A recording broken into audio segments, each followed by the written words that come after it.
My wife's toxic friends convinced her to vanish for a week, all to teach me a lesson about not helping enough around the house.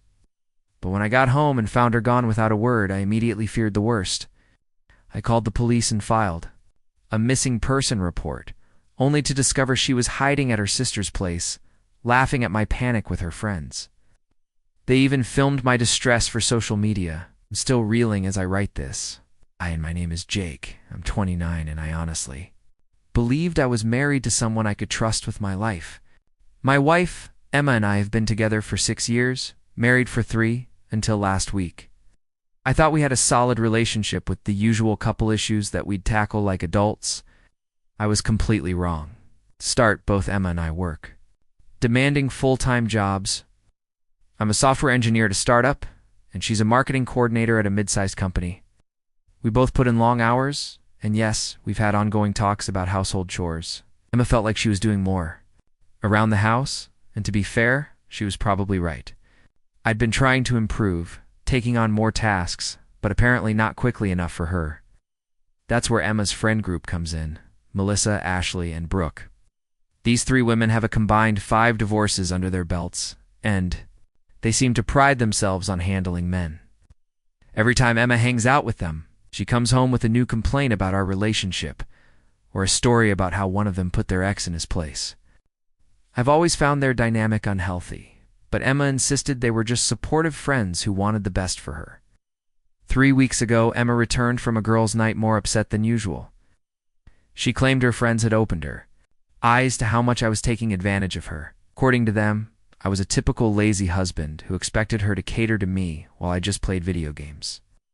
For the record, I play maybe 2 hours of games a week, usually after Emma's gone to bed, since she turns in earlier than I do. She started listing everything she did around the house versus what I did, and I'll admit, the list was lopsided.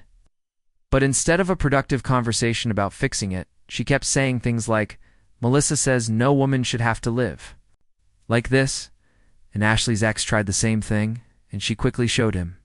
I suggested we create a chore schedule, or even hire a cleaning service, since we could afford it. But Emma said that wasn't the point. The point, she said, was that I should just know what needed doing and do it without being asked. I agreed to try harder and immediately started taking on more responsibilities. I truly thought we were making progress. Last Monday, I arrived home from work to an empty house. Emma's car wasn't in the driveway, which wasn't unusual. She sometimes works late or stops at the store. But when 7 p.m. arrived and she still wasn't home or answering my texts, I started to worry.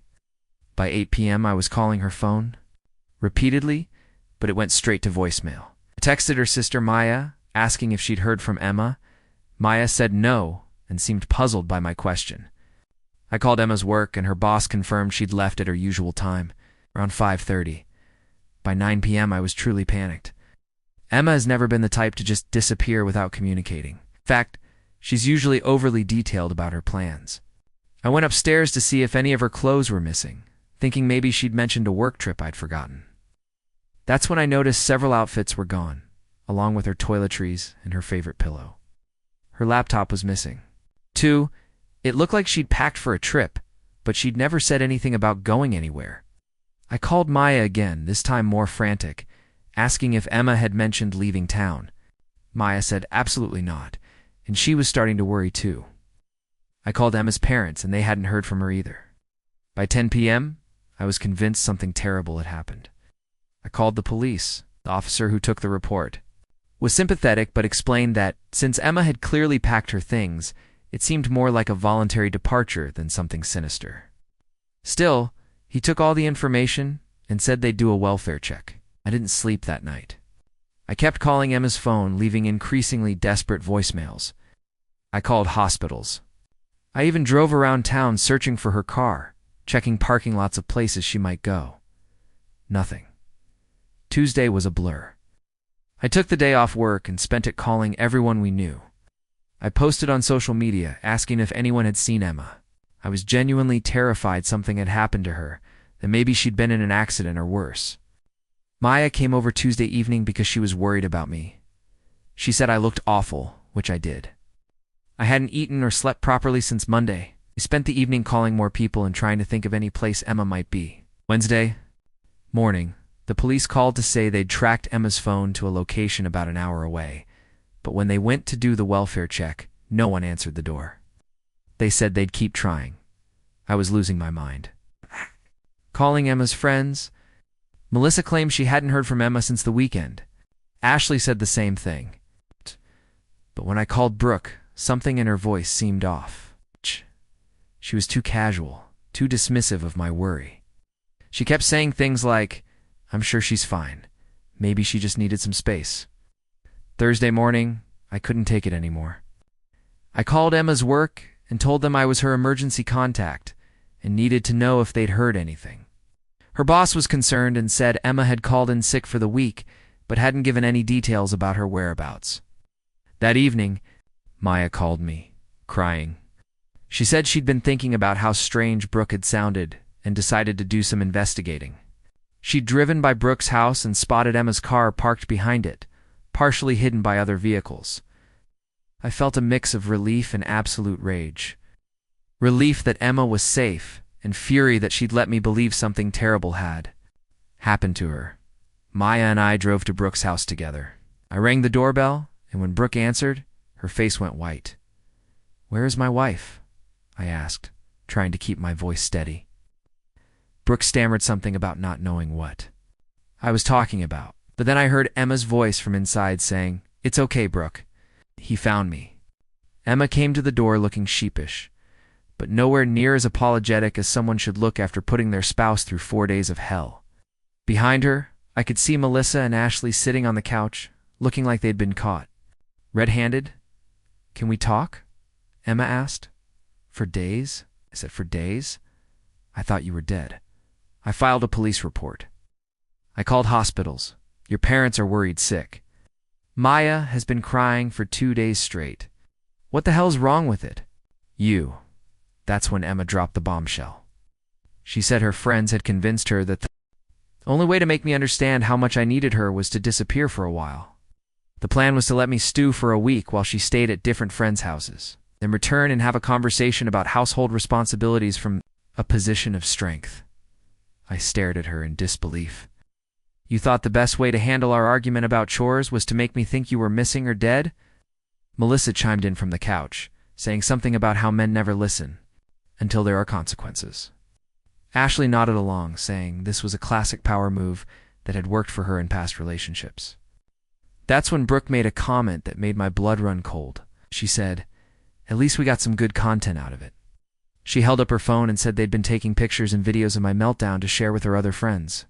She actually showed me a video she'd taken of me at their front door. It's looking panicked and desperate, with a caption, "When he finally realizes what he lost." I looked at Emma, waiting for her to be as horrified as I was. Instead, she looked embarrassed, but not angry at her friends. She mumbled something about how they'd gotten carried away, but she didn't demand they delete the videos. She didn't defend me at all. Maya, who had been silent this whole time, finally spoke up. "Emma, what is wrong with you?" "Jake has been falling apart for 4 days. Mom and Dad have been worried sick. I've been worried sick, and you've been here making fun of him with your friends." Emma finally seemed to grasp the seriousness of the situation. She said she hadn't meant for it to go this far, that it was only supposed to be a day or two, but then her friends convinced her to stick with the plan for the full week. Told Emma to pack her things because we were leaving. On the drive home, she tried to apologize and explain, but I was too angry to engage. I kept thinking about the video of me begging to know where my wife was and how her friends had found my panic entertaining. When we got home, I told Emma I needed time to think. I slept in the guest room that night, and when I woke up, I'd made a decision. It's been 2 weeks since the incident, and I wanted to update everyone on what's happened since. First, thank you to everyone who reached out with support. Reading the comments helped me realize that what Emma and her friends did wasn't just a harmless prank, as Emma initially tried to claim. The morning after Emma came home, I sat her down for a serious conversation. I told her that what she'd done was emotional abuse and that I was considering ending our marriage. She broke down crying and said she realized she'd made a terrible mistake. She claimed her friends had convinced her it would be empowering and that I'd come running back more appreciative of her. I told her that regardless of her intentions, she'd put me through psychological torture for 4 days. I explained that I genuinely thought she was dead, that I'd been preparing myself for the possibility that I'd never see her again. I said that making someone believe their spouse has been harmed or killed isn't a relationship strategy. It's cruelty. Emma kept apologizing and saying she wanted to fix things, but I told her that the trust between us was broken. How could I ever feel secure in our relationship again, knowing that she was capable of disappearing and making me think something terrible had happened to her? I also told her that her friends were no longer welcome in our home, and that if she wanted to save our marriage, she needed to cut contact with them entirely. This is where Emma balked. She said I was being controlling and that I couldn't dictate who her friends were. I explained that this wasn't about control. It was about boundaries. Her friends had filmed my breakdown for their entertainment. They'd encouraged her to emotionally traumatize me. They were toxic influences who had convinced her to do something that could have destroyed our marriage. I said I couldn't stay married to someone who would prioritize maintaining friendships with people who actively undermined our relationship. Emma said she needed time to think about it. That night I heard her on the phone with Melissa, and from what I could overhear, Melissa was telling her that I was being manipulative and isolating her from her support system. When Emma hung up, she told me she thought I was overreacting and that her friends had apologized for taking it too far. That's when I told Emma I was going to stay at my brother's place for a while to get some perspective. Like Emma's disappearing act. I told her exactly where I was going, gave her my brother's address and phone number, and said we'd talk in a few days when I'd had time to process everything. The difference between my temporary separation and her stunt was that mine was honest, communicated, and didn't involve making her think I was in danger. 3 weeks have passed and things have taken an unexpected turn. While I was staying at my brother's house, Emma's family reached out to me. Apparently, Maya had told her parents exactly what happened, and they were horrified. Mom called me to apologize for her daughter's behavior and to tell me that she and Emma's father had had a serious conversation with Emma about the situation. She said they'd raised Emma better than that and were ashamed of what she'd done. More importantly, Maya had done some digging into Emma's friend group and discovered something disturbing. It turns out Brooke had been posting the videos of my meltdown on social media along with commentary about how pathetic I was. The videos had been shared in several local Facebook groups where people who knew us might see them. Maya screenshotted everything before Brooke could delete it and sent it all to me. Seeing my genuine panic and desperation turned into entertainment for strangers was devastating. In one video, you could clearly hear me asking Brooke if she thought Emma had been in an accident, and you could hear Ashley laughing in the background. I forwarded everything to my lawyer. He said that depending on state laws, what Emma and her friends did could potentially be considered harassment, emotional distress, or even filing a false police report if they'd encouraged Emma to let the missing person case continue. When I showed Emma the screenshots of her friends mocking me online, something finally clicked for her. She was horrified and said she had no idea they'd been sharing the videos publicly. She immediately called Brooke and demanded she delete everything, which led to a huge fight between Emma and her friend group. Apparently, when Emma confronted them, they turned on her completely. Melissa told Emma she was being weak for giving in to my demands. Ashley said Emma was whipped and that they were disappointed in her for not standing up to me. Brooke said that if Emma couldn't handle a little harmless fun, then maybe they weren't compatible as friends. Emma came to my brother's house the next day with tears in her eyes. She said she was finally seeing her friends for who they really were, and she was disgusted with herself for letting them influence her so badly. She said she'd blocked all 3 of them on everything and never wanted to see them again. Begged me to come home and try to work things out. She said she was going to start individual therapy to figure out why she'd been so susceptible to their toxic influence. And she wanted us to go to couples counseling together. I told her I appreciated that she'd finally cut contact with her friends, but that I still needed more time to decide if I could trust her again. The therapy was a good step, but it didn't undo the trauma of thinking she was dead for 4 days. It's been 2 months since everything happened, and I wanted to give what might be my final update on this situation. Emma followed through on her promises. She started individual therapy immediately and has been going twice a week. She also found us a couples counselor, and we've been working through everything that happened. In therapy, we've unpacked a lot of issues that were underlying our relationship problems. Emma admitted that she'd been feeling insecure about our marriage for a while and had been looking for validation from her friends instead of addressing her concerns directly. With me, her therapist helped her understand that she'd been in a codependent relationship with her friend group where she felt like she needed their approval to make decisions about her own life. The household responsibilities issue, which started this whole mess, turned out to be symptomatic of larger communication problems between us. We've worked out a system that feels fair to both of us, and more importantly, we've learned how to have productive conversations when one of us feels like things are unbalanced.